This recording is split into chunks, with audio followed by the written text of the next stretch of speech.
es, le damos la bienvenida a la doctora Paloma de la Torre, gineco-obstetra, y también al doctor Antonio Baena González, oncólogo adscrito al programa de cáncer de ovario del Instituto Nacional de Cancerología.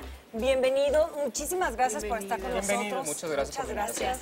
Gracias. Y bueno, pues vamos a platicar de este, pues que es un tema que es preocupante porque ocupa el tercer lugar en México con los índices de muerte, y entonces es gravísimo. ¿Cómo podemos saber qué es el cáncer de ovario si nos lo explica primero y luego cómo lo detectamos? Aquí hay varias cosas. Es el tercer lugar en el cáncer oncológico. Okay. O sea, en la cuestión oncológica, en las mujeres, primero va a estar el cáncer de mama, luego el de cervix y posteriormente el cáncer de ovario. El cáncer ya sabemos que es un crecimiento normal de células, trabajan rapidísimo y generalmente estas van a tener un dato de malignidad porque se puede ir a otros órganos.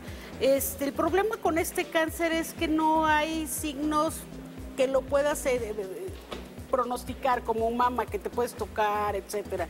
Pero en el cáncer de ovario los signos generalmente, o los síntomas que uno puede tener, son muy leves. Hoy estábamos platicando el doctor y yo de que hay algunas cosas que pueden ser datos y que uno tiene que estar atento, ¿no?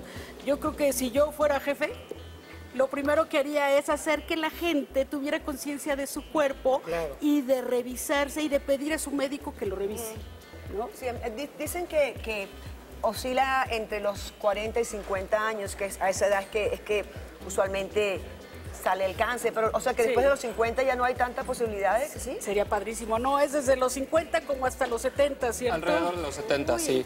Es interesante también saber que el cáncer de ovario, si bien no es de los más frecuentes, está en tercer lugar después de mama y de cervix o cervicouterino, sí es el más letal de estos tres. Entonces, muchas de las veces las pacientes tienen un mal pronóstico, se llega a confundir con síntomas digestivos. La paciente llega a un centro oncológico especializado unos 6 a 12 meses después de que empiezan los síntomas, porque no hay una concientización alrededor de este tema, y llegan en etapas ya avanzadas. Es decir, ya es muy avanzado entonces. Cuando llegan el 75% de las pacientes es avanzado, el tratamiento por supuesto es más difícil y la curación muchas veces es más difícil también. Entonces, ¿qué hay que hacer con estas pacientes? Pues tratar de controlar la enfermedad lo más que se pueda, pero lo que queremos también, uno de los principales mensajes que queremos dejar aquí es la importancia de la prevención, de la concientización, que las pacientes y las mujeres estén enteradas de cuáles son los síntomas con los cuales deben acudir con su médico, que principalmente son los ginecólogos, los médicos de primer contacto, para que se puedan atender de forma temprana y esto sea curable. ¿Cuáles son? Fíjate qué interesante. Si puedes tener más ganas de ir a hacer pipí, o más seguido. No nos pasa a todas. Y después de cierta edad más, dolor intestinal o molestias para evacuar. Y entonces dices, ay, sí tengo una colitis y se me va a quitar. No, si de repente hay cosas que no son normales y que no han estado, o molestia y sensación de pesantez, o que tengas un problema para hacer pipí, o que te sientas mal o más fatigado, porque te digo, no es muy específico. Por eso la importancia de los controles, de las revisiones de paciente sano, le llamamos. Entonces tú vas y dices, yo me siento muy bien, estoy muy bien, por favor revísenme. Y entonces vas, te haces la revisión de mama, te haces un Papá Nicolau, te haces una colposcopía y hay que pedir un ultrasonido. Lo que decíamos, a veces en pacientes que son mayores de 50, ¿para qué me van a hacer un ultrasonido? No estoy embarazada. Para ver cómo están tus ovarios. Vamos a pensar en el ovario, como una nuez, ¿no? Y entonces de repente pones una nuez aquí abajo. ¿Cómo la voy a tocar?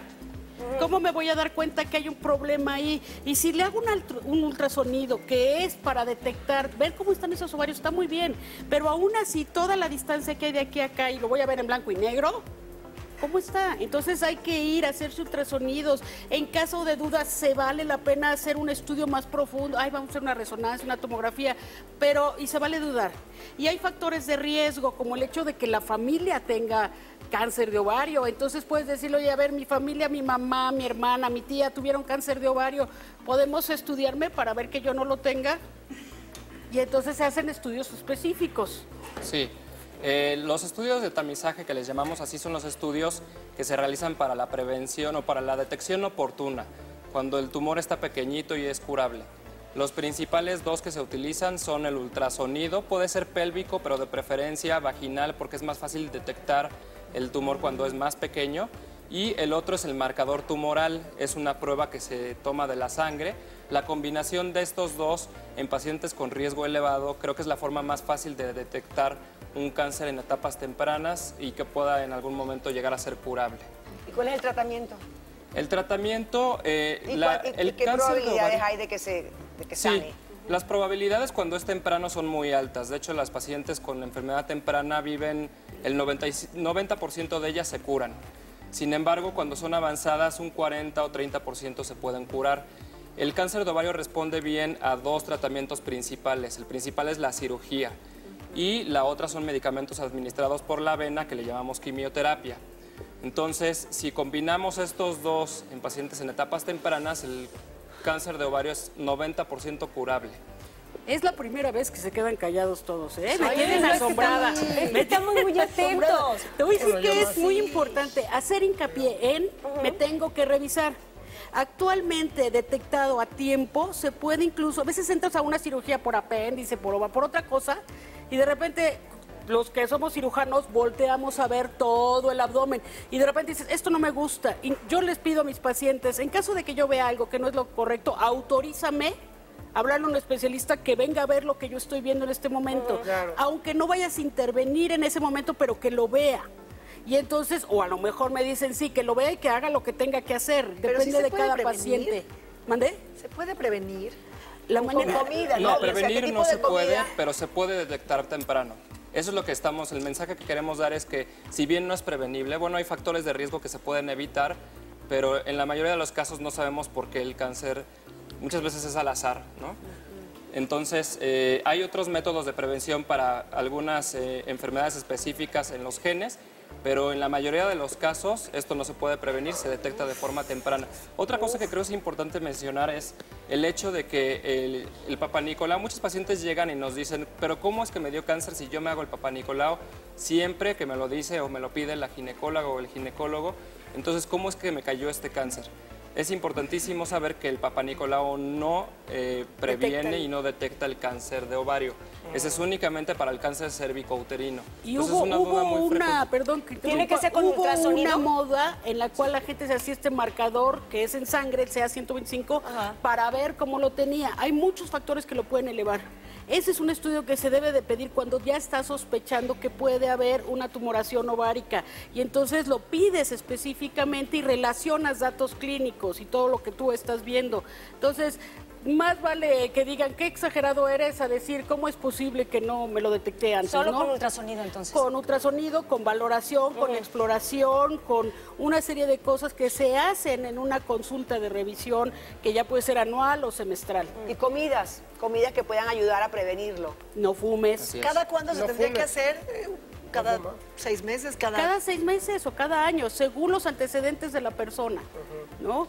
Pero acuérdate que mucho de lo que tienen los pacientes, cuando ya los estamos viendo, ya los conocemos, yo ya me acuerdo que tu familia tiene este riesgo, entonces cada 6 meses te hago ultrasonido, pero si es la primera vez que llegas, yo te voy a hacer una batería completa porque la idea es que me digan, esta mujer está sana, adelante.